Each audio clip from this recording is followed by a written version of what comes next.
કેમ છો વિદ્યાર્થી મિત્રો? અગાઉના લેક્ચરોમાં આપણે બધું શું કરતા હતા? તો બધા દાખલા ગણતા હતા. હવે તમને ખબર છે કે આપણે ગણિત વિષયમાં આપણે રમત પણ કરીએ છીએ, ગેમ પણ રમીએ છીએ, બરાબર? તો આજે ગેમ જેવું પ્રવૃત્તિ કરીશું આપણે, બરાબર? પણ એ પ્રવૃત્તિ માટે સૌપ્રથમ તમારું પહેલું ચેપ્ટર છે ક્યાંથી જોવું. તો ક્યાંથી જોવા માટે પહેલા થોડી સમજૂતી આપણે લઈ લઈશું. તો પહેલી સમજૂતી છે આકાર.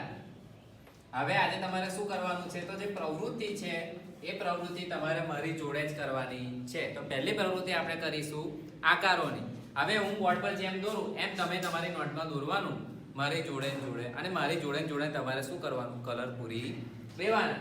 તો પહેલું આકારો છે, એમાં પહેલું આકાર લઈએ છે ત્રિકોણ, બરાબર? માપ પટ્ટીની મદદથી તમે આ વસ્તુ દોરજો, બરાબર? જે તમે આકાર જે આપણે કરી રહ્યા છે અત્યારે એ માપ પટ્ટીની મદદથી તમારે કરવાનું છે. પહેલું ત્રિકોણ, એના પછી બીજું તમે દોરો ચોરસ, એના પછી ત્રીજું તમે દોરો લંબચોરસ, ચોથું તમે દોરો વર્તુળ. વર્તુળ તમારી મમ્મીની બંગડી હોય કે પછી રૂપિયાનો સિક્કો, 5 રૂપિયાનો સિક્કો, 10 રૂપિયાનો સિક્કો મૂકીને વર્તુળ દોરો. એના પછી પંચકોણ, 5 બાજુઓ દોરો, અને એના પછી છેલ્લી આકૃતિ ષટ્કોણ, જે મેં તમને અગાઉ શીખવાડ્યું કે કેવી રીતે દોરી શકાય, બરાબર? હવે આ એક્ટિવિટી તમે આ કરી 6 આકૃતિ, એમાં તમારે શું કરી દેવાનું? તો કલર કરી દો હવે આની અંદર, બરાબર?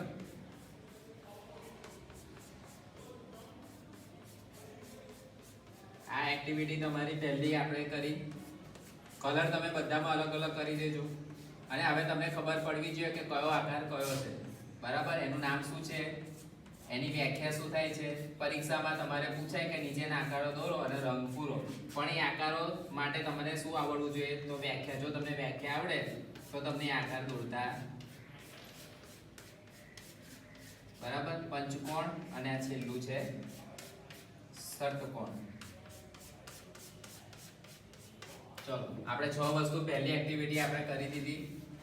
હવે હું તમને એવું કહું બીજી એક્ટિવિટી કે ચોરસ પરથી ભાત ચિત્ર બનાવો. ભાત ચિત્ર એક્ટિવિટી નંબર 2, બરાબર? આજે ફક્ત આપણે જે રમત કે ગેમ જે કરે એવું આપણે કરવાનું છે, બરાબર? જે તમારું ચેપ્ટરમાં આવે છે તે. હવે ભાત ચિત્ર માટે સૌપ્રથમ એક ચોરસ લો, એની અંદર ચાર સરખા ચોરસ કરો, બરાબર? ભાગ પાડી દીધા. હવે એની અંદર પતંગ આવે એ રીતે તમે જોઈ શકો છો આપણે કર્યું, બરાબર? હવે એક ડિઝાઇન લીધી ચોરસ, એમાંથી આકાર તમે જુઓ છો કે ચોરસનો આપણે આકાર લીધેલો છે, બરાબર? તો એ રીતે તમે ભાત ચિત્રની અંદર આ લીધું. હવે એની અંદર ફરી એક ચોકડી રીતનું ફરી તમે એ કરી દો એને, બરાબર? હવે એની અંદરથી ફરી જે ટુકડા છે ટુકડાને ફરી જોઈન્ટ કરો,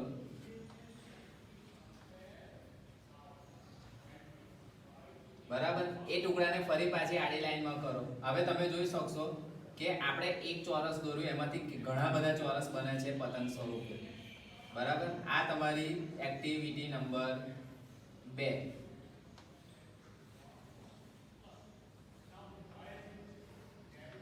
બરાબર? હવે તમે જોઈ શકો છો જે મેં ભાત ચિત્ર દોર્યું એની અંદર તમે જુઓ ચોરસ કેટલા બધા સમાય છે. તમે આ દોરીને પછી તમારી જાતે ગણજો કે અંદર ટોટલ કેટલા ચોરસ થાય છે, બરાબર? કશું કરવાનું નથી, એક ચોરસ દોરવાનું, બરાબર? ચલો, ચોરસ દોરી દીધું તમે લોકોએ. હા, હવે એ ચોરસને 4 ભાગમાં વહેંચી દો. 4 ભાગમાં વહેંચીને એને ચતુષ્કોણ જેવો આકાર આપો અંદર. તો પતંગ જેવો આકાર આપણે આપી દીધો. એ આકારને હવે શું કરવાનું? તો બધામાં ચોકડી જેવું કરી દો, બરાબર? હવે તમે જુઓ છો કે બધાની અંદર જે ચોરસ છે એની તમે ભાગ જોવો અંદર તો ત્રિકોણ બને છે. એ ત્રિકોણની અંદર જો તમારે શોધવા કે ચોરસ કેટલા બને છે તમે જોઈ શકો છો 1 2 3 અને 4. હવે શું કરો? તો ઉપરથી એની અંદર ફરી જે જોઈન્ટ થાય છે ખૂણાઓ, એ ખૂણાઓને જોઈન્ટ કરી દો, બરાબર? ખૂણાઓને જોઈન્ટ કરી દીધા. હવે આડી રીતે એને જોઈન્ટ કરો, અને એને ફરી પાછું પતંગ આકાર આપી દો. હવે તમારે આની અંદર કલર પૂરવાનો અને તમારે શોધવાનું કે ટોટલ ચોરસ કેટલા બને છે. બરાબર. તો આ તમારી થઈ ચોરસની ભાતચિત્ર. હવે ત્રીજી એક્ટિવિટી છે, એ એક્ટિવિટી તમારા અંકની છે. 3 કાર્ડ હું લઉં છું. બરાબર. 3 કાર્ડ મેં લઈ લીધું. હવે એ 3 કાર્ડને હું તમને કહું છું કે 3 અંક મને આપો. 3 અંક મને આપો. બરાબર. તો સરસ, તરુણ જવાબ આપે છે કે 3 અંક છે સર. એક 2 લો. ફરી ઓમ બોલે છે કે સર 3 લો. બરાબર. અને અરમાન બોલે છે કે સર એની અંદર બીજું 1 લો. બરાબર. સરસ. એટલે તરુણ, ઓમ અને અરમાન 3 અંક મને આપી દીધા કે 2, 3 અને 1. બરાબર. તો એના પરથી સંખ્યા કઈ બને છે? એક્ટિવિટી કરી એમાંથી 3 બની. એ 3 માંથી આવે એ તમે પોતે બોલો સંખ્યા કઈ બને છે. તો તમે મને એવું કહો છો 2, 3, 1. બરાબર. હવે બીજા ધોરણમાં તમારે શું આવતું હતું? 2 અંક આવતા હતા. ત્રીજા ધોરણમાં શું આવશે? 3 અંક આવશે. હું તમને કહું છું એને શબ્દોમાં મને કહો કે આને શબ્દોમાં કેવી રીતે લખાય. તો તમે મને કહો છો કે 231. સરસ. હવે હું તમને એવું કહું છું કે આ જે સંખ્યા છે 231 એને અદલ બદલ કરીને સંખ્યા પહેલી સંખ્યા આપણને મળે છે 231. એને અદલ બદલ કરું 3 1 2 3 2 1. એના પછી 1 3 2 1 2 3. બરાબર. હવે તમે જ મને કહો છો કે એની અદલ બદલ કરતા ટોટલ સંખ્યા 1 2 3 4 5 5 સંખ્યા મળે છે. બહુ સરસ. હવે હું તમને એવું કહું કે જે તમે સંખ્યા મેળવી એની નાની સંખ્યા મને કહો અને એની મોટી સંખ્યા મને કહો. એટલે નાની સંખ્યા કઈ બને છે અને મોટી સંખ્યા કઈ બને છે એનો જવાબ મને આપો. બરાબર. ચલો હવે તમે લોકો આટલી વસ્તુ કરી. હવે તમે જાતે શોધો કે આમાં નાની સંખ્યા કઈ છે. સરસ. તમે બધા શું જોવો છો અત્યારે? પહેલો અંક જોવો છો 2 3 3 1 1.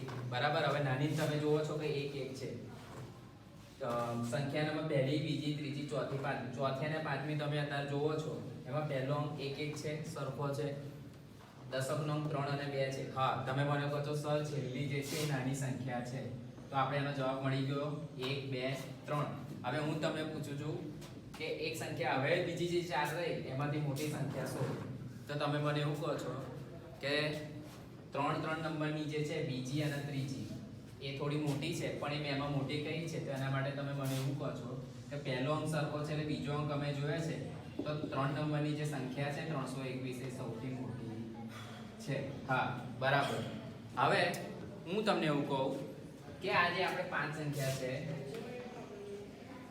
એને ચડતા ક્રમમાં લઈ જાઉં છું અને એને ઉતરતા ક્રમમાં લઈ જાઉં છું. બરાબર. ચડતા ક્રમમાં ફરી ગોઠવવા માટે તમે મને કહો છો પહેલી નાની સંખ્યા 1 2 3 અલ્પ વિરામ 1 3 2. એના પછી તમે મને કહો છો કે 231. એના પછી 312 અને છેલ્લે 321. હવે તમે મને એવું કહો છો એ જ ચડતો ક્રમ છે એની પ્રવૃત્તિ નંબર 4. આ પ્રવૃત્તિ નંબર હતી આપણી 1. આ પ્રવૃત્તિ નંબર 2. બરાબર. આ પ્રવૃત્તિ નંબર 3. બરાબર. એમાં હું જો રહું છું ઉતરતો ક્રમ તો આપણે સીધી ગઈ અને પાછું એનું લાવ્યા ઊંધું ફરતા ફરતું. બરાબર. એટલે મોટીથી નાની તરફ શું કરે આપણે ફરે. બરાબર.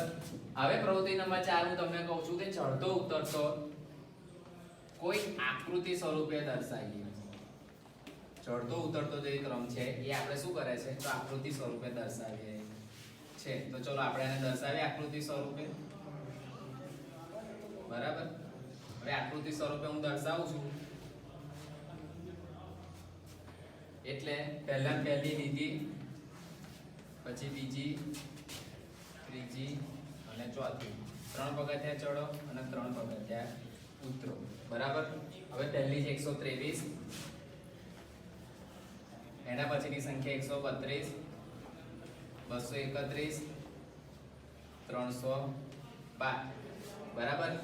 પણ એની ઉપર જો બીજી એક મોટી સંખ્યા જશે, બરાબર, એટલે તમારી આ પાછી આકૃતિ કેવી બનશે? તો આખી અલગ બનશે. તો ફરી હવે એને શું કરવાનું?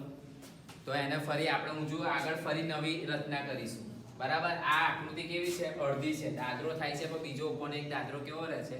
તો બાકી રહે છે, બરાબર. હવે ફરી બીજી એક નવી આકૃતિ લઈશું.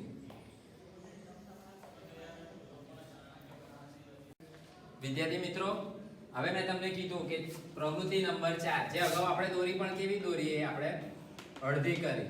મેં તમને કીધું કે ચડતો અને ઉતરતો ગમે તે કોઈ આકૃતિ સ્વરૂપે દર્શાય, તો આપણે હવે દર્શાવવાનું ચાલુ કરીએ છીએ.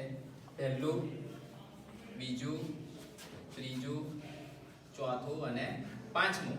પહેલું, બીજું, ત્રીજું, ચોથું, પાંચમું, એવી રીતે ફરી ફરી દર્શાવી દો, જેની સામું સામું થવું જોઈએ, બરાબર. મેં તમને શું કીધું કે ચડતો ઉતરતો જે ક્રમ છે એ ચડતો ઉતરતો ક્રમને આકૃતિ સ્વરૂપે દર્શાય છે, બરાબર. હવે આમ કરો છો એટલે તમે શું કરો છો? દાદરો ચડો છો, અને જ્યારે આ બાજુ તમે ઉતરશો એટલે થશે ઉતરતો ક્રમ, બરાબર. હવે સંખ્યાને દર્શાવી દેવાની, એટલે તમે અહીંથી સંખ્યા જોતા જાઓ. પહેલી છે સંખ્યા નંબર 123, એના પછીની બીજી સંખ્યા 132, એના પછીની સંખ્યા 231, એના પછીની સંખ્યા 312, અને એના પછીની ત્રીજી સંખ્યા કઈ છે? છેલ્લી 321, બરાબર. હવે તમે શું કર્યું? આમથી શું કર્યું? ચડી ગયા. હવે પાછું આપણું ઉતરવાનું છે, એટલે શું આવશે? 312, 231, 132 અને છેલ્લી 123, બરાબર. તો પ્રવૃત્તિ નંબર 4 શું કરી? તો ચડતો ક્રમ છે એને આકૃતિ સ્વરૂપે દર્શાવે.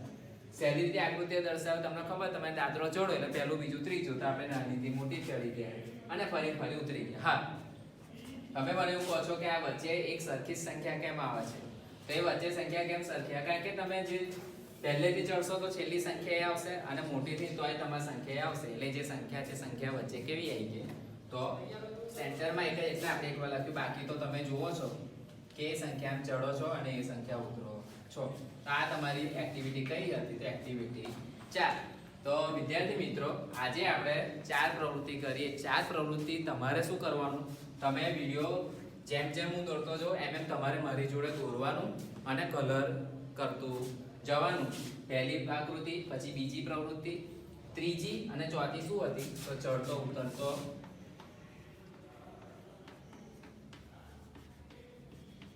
કયા સ્વરૂપે? આકૃતિ સ્વરૂપે, બરાબર. એ પ્રમાણે તમારે આજની નોટ્સ તૈયાર કરવાની.